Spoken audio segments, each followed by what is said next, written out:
श्री स्वामी समर्थ. बखर भाग 8. विहिरीत लोटा फेकला.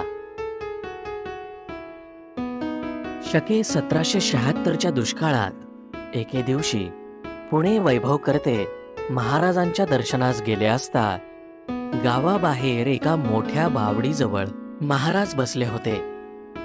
एक मारवाडी हातपाय धुवून लोटा भरून घेऊन महाराजांच्या दर्शनासाठी आला.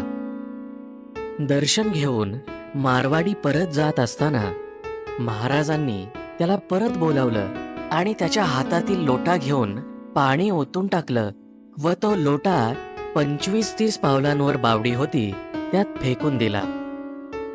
त्या बावडीवर दुष्काळामुळं 50-60 माणसं पाणी भरत होती. काही लोकांना वाटलं की तो जड लोटा कोणाच्या डोक्यात बसून कपाळ मोक्ष होतो की काय, परंतु महाराजांची अगाध करणी अशी. विहीर 30-40 हात खोल होती. लोटा जो त्यात पडला तो कोणाच्या डोक्यात न बसता गर्दीच्या मध्यभागी जी रिकामी जागा होती त्या बेतानं आत पडला. सर्वांना मोठं आश्चर्य वाटलं. श्री स्वामी समर्थ.